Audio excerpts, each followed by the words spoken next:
베드로가 11 사도와 함께 서서 소리를 높여 이르되 유대인들과 예루살렘에 사는 모든 사람들아 이 일을 너희로 알게 할 것이니 내 말에 귀를 기울이라.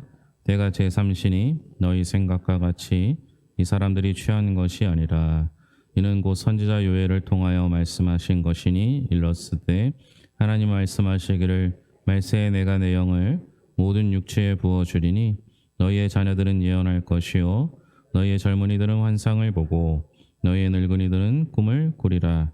그때에 내가 내 영을 내 남종과 여종들에게 부어 주리니 그들이 예언할 것이요 또 내가 위로 하늘에서는 기사를 아래로 땅에서는 징조를 베풀리니 곧 피와 불과 연기로다. 주의 크고 영원로운 날이 이르기 전에 해가 변하여 어두워지고 달이 변하여 피가 되리라. 누구든지 주의 이름을 부르는 자는 구원을 받으리라 하였느니라. 이스라엘의 사람들아 이 말을 들으라. 너희도 아는 바와 같이 하나님께서 나사렛 예수로 큰 권능과 기사와 표적을 너희 가운데서 베푸사 너희 앞에서 그를 증언하셨느니라. 그가 하나님께서 정하신 뜻과 미리 하신 대로 내준 바 되었거늘 너희가 법 없는 자들의 손을 빌려 못 박아 죽였으나 하나님께서 그를 사망의 고통에서 풀어 살리셨으니 이는 그가 사망에 매여 있을 수 없었음이라. 다윗이 그를 가리켜 이르되 내가 항상 내 앞에 계신 줄을 배웠으며 나로 요동하지 않게 하기 위하여 그가 내 우편에 계시도다. 그러므로 내 마음이 기뻐하였고 내 혀도 즐거워하였으며 육체도 희망에 거하리니 이는 내 영혼을 음부에 버리지 아니하시며 거룩한 자로 썩음을 당하지 않게 하실 것이미로다.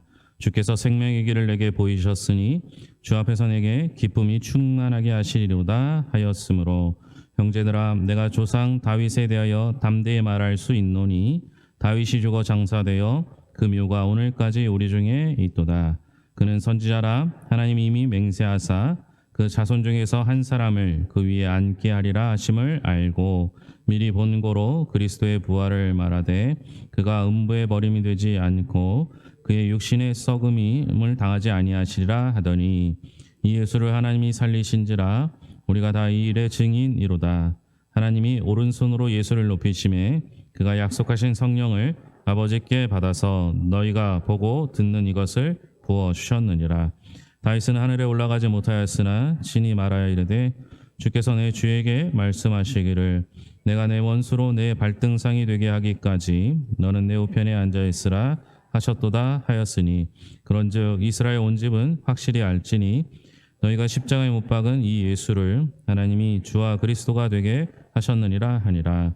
그들이 이 말을 듣고 마음에 찔려 베드로와 다른 사도들에게 물어 이르되 형제들아 우리가 어찌할꼬 하거늘 베드로가 이르되 너희가 회개하여 각각 예수 그리스도의 이름으로 세례를 받고 죄 사함을 받으라. 그리하면 성령의 선물을 받으리니 이 약속은 너희와 너희 자녀와 모든 먼데 사람 곧 주 우리 하나님이 얼마든지 부르시는 자들에게 하신 것이라 하고 또 여러 말로 확증하여 권하여 이르되 너희가 이 패역한 세대에서 구원을 받으라 하니 그 말을 받은 사람들은 세례를 받음에 이날에 신도의 수가 3천이라 더하더라. 그들이 사도의 가르침을 받아 서로 교제하고 떡을 떼며 오로지 기도하기를 힘쓰니라. 사람마다 두려워하는데 사도들로 말미암아 기사와 표적이 많이 나타나니 믿는 사람들이 다 함께 있어 모든 물건을 서로 통용하고 또 재산과 소유를 팔아 각 사람의 필요를 따라 나눠주며 날마다 마음을 같이하여 성전에 모이기를 힘쓰고 집에서 떡을 떼며 기쁨과 순전한 마음으로 음식을 먹고 하나님을 찬미하며 또 온 백성에게 칭송을 받으니 주께서 구원받는 사람을 날마다 더하게 하시니라. 아멘. 찬양대의 찬양 있겠습니다.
하신 말 같네. 이제 다시 주님 찬양. 무슨 일이나 어떤 일이 내게 놓여도 저녁이 올 때 나는 노래해. 송축해 내 영혼 내 영혼아 거룩하신 이름 이전에 없었던 노래로 나 주님을 경배해.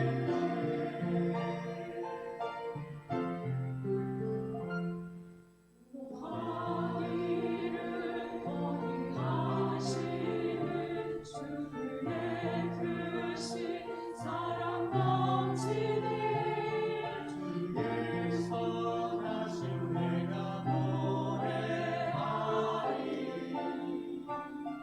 수많은 이유로 나 노래해. 그날에 나의 힘 다하고 나의 삶에 여정 마칠 때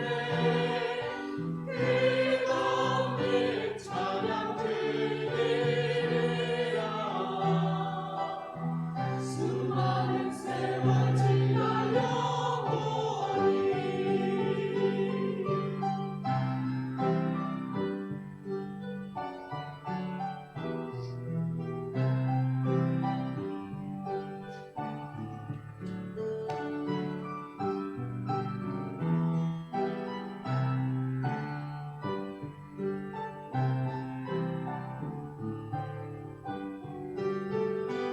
송축해 내 영혼 내 영혼아 거룩하신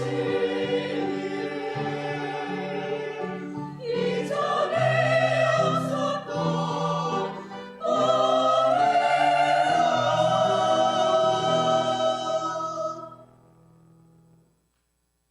나 주님을 경배해. 나 주님을 경배해. 나 주님을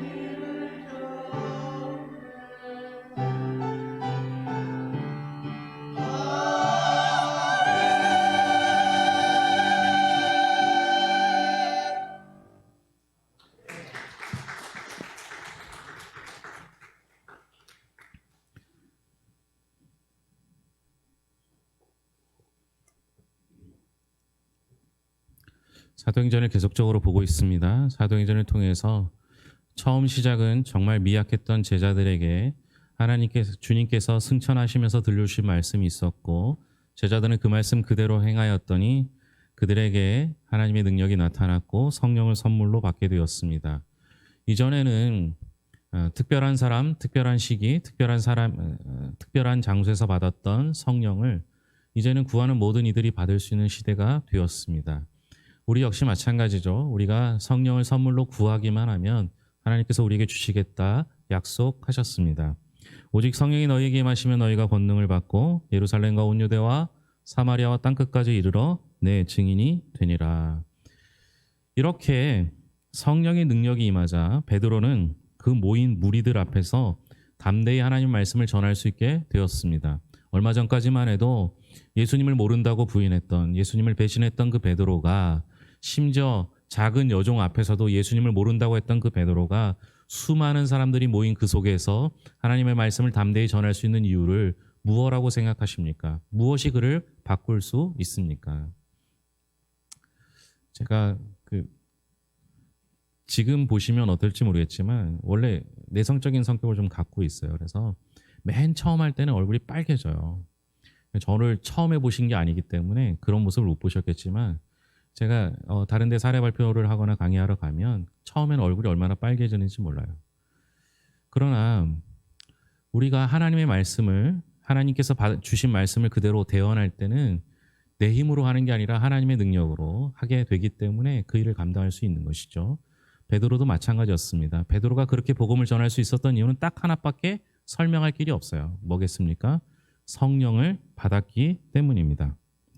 설교문을 통해 우리는 성령 충만함을 받은 베드로의 모습을 볼 수 있습니다. 그의 담대함, 말씀의 권위, 전하는 열정, 구약을 인용하는 지혜, 능력을 행함, 죄와 잘못을 지적하는 도전적인 말씀을 보면 베드로가 이렇게 할 수 있는 이유는 성령으로밖에 설명되지 않습니다. 사도행전의 베드로는 비로소 예수님이 주시는 이름에 합당한 사람이 되었습니다. 사도행전은 12장까지 베드로가 중심이 되고요. 그 이후에는 사도 바울이 중심이 돼서 나타납니다. 그때 이 베드로가 중심이 된 그 속에서 베드로가 했던 사명, 사역은 예수님이 했던 사역과 똑같아집니다. 말씀을 가르치시고 전파하시고 고치시는 이 삼중의 사역을 감당하게 되는 것이죠. 주님을 따라다니면서도 못했던 베드로가 주님이 하시던 그 사역을 그대로 이어받을 수 있었던 이유는 성령으로밖에 설명되지 않습니다. 학문이나 능력이나 힘으로 한 것이 아니라 하나님이 주신 것으로 하셨기 때문입니다. 하나님이 주신 것으로 하셨기 때문에 그 반응들이 보면 마음에 찔려 우리가 어찌할꼬 회개할 수 있었던 것이죠. 이것이 누구의 능력이며 무엇이 베드로를 이렇게 강력하게 사용했겠습니까? 학문이 아니라 성령입니다. 그를 이렇게 위대하게 변화시킨 것은 오직 성령입니다. 누가 우리의 삶을 송두리째 변화시킵니까? 누가 우리로 하여금 하나님의 일을 능력 있게 할 수 있도록 합니까? 무엇이 이토록 위대한 기적의 역사를 일으키십니까? 답은 오직 성령뿐입니다. 그래서 성령을 받은 베드로의 이 첫 번째 설교가 굉장히 중요합니다. 베드로의 설교의 내용을 네 가지로 요약할 수 있습니다. 첫째는 예언의 성취입니다. 베드로는 두 증인을 언급하고 있죠. 오순절 성령의 역사를 조롱하며 의심하거나 놀라는 사람들이 있어요. 쟤들이 술 취한 거 아니냐 이렇게 말을 합니다. 거기에 대해서 울컥하거나 아니면 감정적으로 대응한 것이 아니라 그 다혈질이었던 베드로가 율법과 상식선에서 대답하는 것을 보게 됩니다. 이스라엘 백성들은 희생 제물을 드리기 전에는 아무것도 먹지 않는다고 합니다. 율법이 그렇게 한답니다. 근데 지금 우리 시각으로 오전 9시였는데 아직 희생 제물을 드리기 전인데 내가 어떻게 먹을 수 있겠느냐. 그러니 술을 먹는 것은 더욱더 가당치 않은 일이라 율법 가지고 설명을 합니다. 그리고 나서 하나님의 말씀을 언급하죠. 요엘의 말씀을 인용합니다. 하나님께서 말일에 모든 믿는 사람들에게 성령을 부어주시겠다라고 약속하셨는데 지금 그 약속이 실현되었다라고 한 겁니다. 그 뒤에 다윗의 예언적인 시편도 인용합니다. 다윗은 비록 오래전 사람이지만 예수님을 주로 고백하며 예수님의 죽으심과 부활하심을 예언했습니다. 그런데 다윗은 인간적으로는 훌륭한 업적을 남겼을지 모르지만 그 역시 죽었고 무덤에 갇혀버렸습니다. 그러나 그가 예언한 예수님은 죽으셨지만 다시 살아나심으로 말미암아 무덤에 갇혀 있지 않고 우리에게 부활의 주님이 되어셔서 사망 권세를 이겨내셨습니다. 그런즉 이스라엘 온 집이 정녕 알지니 너희가 십자가에 못 박은 이 예수를 하나님이 주와 그리스도가 되게 하셨느니라. 이렇듯 베드로의 설교는 하나님 말씀 중심의 설교인데 구약의 예언과 신약의 성취를 연결시킵니다. 즉 하나님이 말씀하신 대로 성취하시는 분이신 것입니다. 성령님에 대하여 예언하신 것을 성취하셨고 예수님의 부활에 대하여 예언하신 것 또한 증인들이 목격한 대로 이루셨습니다. 그래서 베드로의 설교의 두 번째 요지는 항상 십자가와 부활입니다. C.H. 도트라는 분이요. 베드로와 바울의 설교의 골격을 이루는 복음의 핵심을 설교의 원형으로 보고 있는데요. 그것은 예수님의 탄생, 공생의 죽음, 부활, 승천, 재림입니다. 십자가 처형은 예수님에 대한 그들에게는 부정일지 모르지만 부활은 하나님의 긍정입니다. 구약과 신약의 중심은 예수 그리스도, 설교의 중심도 예수 그리스도여야 합니다. 예수 중심적인 설교여야 합니다. 예수님이 하나님의 구속의 본체이시기 때문에 그래요. 베드로는 예수님의 십자가를 목격했던 실제 역사를 언급합니다. 22절부터 24절까지 같이 읽겠습니다.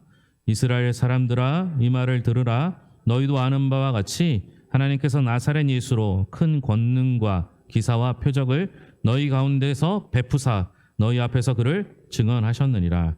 그가 하나님께서 정하신 뜻과 미리 하신 대로 내준 바 되었거늘 너희가 법 없는 자들의 손을 빌려 못 박아 죽였으나 하나님께서 그를 사망의 고통에서 풀어 살리셨으니 이는 그가 사망에 매여 있을 수 없었음이라. 모인 무리는 나사렛 목수 예수 그리스도를 알고 있었습니다. 베드로는 그 잘 아는 것에서 출발하여 그것을 통해서 더욱더 나아가고 있습니다. 예수님을 하나님께서 하나님의 섭리대로 이 땅에 보내셨고 예수님의 죽음은 단순한 죽음이 아니라 하나님께서 인류를 구원하시기 위한 계획에서 된 일이었다고 설명합니다. 예수의 부활도 하나님께서 구원의 죄사함과 구속을 위하여 일으킨 사건이라고 신학적인 해석을 하고 있습니다. 예수님 십자가에서 우리의 문제를, 죄의 문제를 해결하셨고 무덤에서 부활하심으로 우리의 죽음의 문제를 해결해 주셨습니다. 하나님께서 그를 사망의 고통에서 풀어 살리셨으니 이는 그가 사망에 매여 있을 수 없었음이라. 사망의 굴레가 우리 주님을 메어둘 수가 없었습니다. 그런데 우리는 어떤 사람입니까? 주님을 믿는 사람, 주님의 자녀입니다. 따라서 우리 역시 사망의 굴레가 우리를 매일 수 없다는 것을 아셔야 합니다. 이걸 아는 사람은 사망의 두려움에서 벗어날 수 있는 것이죠. 베드로의 설교의 세 번째 요지는 하나님의 두 가지 약속에 대한 말씀인데 죄사함과 성령에 대한 약속입니다. 만일 회개하고 그 표로 세례를 받으면 과거의 어떠한 죄에서든지 하나님께서 용서해 주시겠다라는 죄사함, 즉 구원에 대한 약속입니다. 누구든지 주의 이름을 부르는 자는 구원을 얻으리라 하였느니라. 우리가 이 패역한 세대에서 구원을 받는 죄사함의 길은 예수 그리스도를 믿고 영접하는 것입니다. 누구든지 예수님의 이름을 부르는 자에게 죄사함이 약속돼 있습니다. 이것은 너희와 너희 자녀와 모든 먼 데 사람 곧 주 우리 하나님이 얼마든지 부르시는 자들에게 하신 것이라고 설명합니다. 인류 모두에게 죄사함의 약속이 있어요. 하나님께서 성령을 모두에게 주셨던 것처럼 하나님을 믿는 모든 사람들에게 죄사함의 약속을 허락해 주셨다라는 겁니다. 더불어 죄사함의 약속을 받고 구원받은 사람들에게 성령 역시 선물을 주신다라는 겁니다. 그러니까 주님 앞으로 나오는 사람들에겐 죄사함의 은혜를, 그리고 죄사함의 은혜를 받은 자에게는 성령의 은혜를 주신다라는 겁니다. 여러분, 교회는요, 하나님께로 나아가는 자리이고요, 더불어 하나님께 받는 자리입니다. 저는 이렇게 생각해요. 그래서 여러분, 교회 안에서는 철저히 약해지셔야 합니다. 이걸 흔히 우리말로, 우리가 신앙적인 말로 낮아진다고 말하지만요, 저는 약해진다는 게 훨씬 더 좋은 표현일 것 같아요. 여러분, 하나님 앞에서는 철저히 약해지셔야 됩니다. 교회 안에서 강한 사람이 되는 게 아니라 교회 안에서는 약한 사람이 되어야 돼요. 왜? 교회는 받는 곳이기 때문에 그래요. 여러분, 교회 와서 무엇을 받습니까? 하나님의 말씀을, 하나님이 내게 주시는 은혜를, 하나님의 사랑을 받는 사람이 되어야 하지 않겠습니까? 그런데 여러분, 자꾸 교회 와서 무엇을 하려고 합니다. 봉사하려고 하고 헌금하려고 하고 무언가 시간을 들이고 힘을 들이고 노력을 해야 된다고 생각합니다. 그것 하셔야 하지만 더 중요한 게 뭐예요? 우리는 모든 것을 하나님께로부터 공급받는 사람이 되어야 한다라는 겁니다. 그래서 여러분, 교회 안에서는 철저히 약해지시고 교회 밖에서는 철저하게 강해지시기 바랍니다.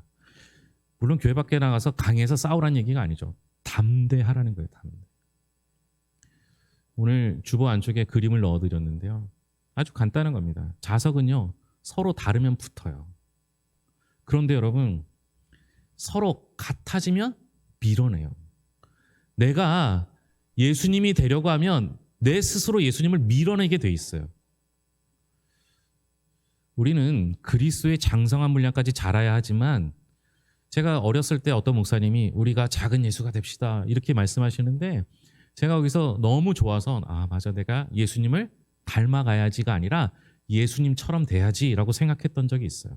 나쁜 생각은 아니었음에도 불구하고 불가능한 생각을 한 거예요. 여러분, 우리는요, 예수님이 될 수 있는 사람이 아니에요.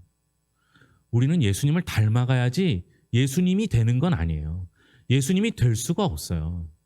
내가 하나님 앞에 나올 때 철저하게 내가 죄인이라는 사실을 인식하고 나와야지만, 그래서 내가 철저히 약해지고 낮아져야만 하나님께서 나를 당겨주실 때 밀어내지 않고 그 속에 붙을 수 있게 되는 것이죠. 철저하게 약해지셔서 주님께로부터 모든 것들을 공급받을 수 있기 바랍니다. 베드로의 설교의 네 번째 요지는 결단을 촉구하는 말씀인데 회개하고 세례를 받으라라는 겁니다. 베드로는 예수님의 십자가와 부활, 말씀 성취의 신학적 및 역사적 과거 사실을 말했고 죄사함과 성령의 약속인 가까운 미래적 사실을 하나님의 구원 역사의 전부로서 말했습니다. 어려운 얘기가 아니에요. 과거에 구약을 통해서 예언하신 대로 예수님이 이 땅에 태어나시고 십자가에 달려 돌아가시고 부활하시고 승천하셨습니다. 이게 과거의 사건이죠. 이 약속을 이루어지는 것을 본 사람들은 미래에 하나님께서 내게 약속하신 성령을 선물로 주실 것이라는 것을 믿을 수 있죠. 그죠? 과거에 그대로 하나님 말씀대로 이루어졌으니까 앞으로도 내 삶에 앞으로의 미래의 일도 당연히 이루어질 거라고 믿을 수 있습니다. 그러면 여러분, 지금 우리는 어떻게 해야 합니까? 미래의 약속은 반드시 우리에게 주어지는데 이것을 받을 수 있는 사람은 지금 결단하는 사람이라는 거예요. 마음에 찔리고 우리가 어찌할꼬 염려하던 그 사람들에게 베드로가 제시한 결단의 방법은 무엇입니까? 회개입니다.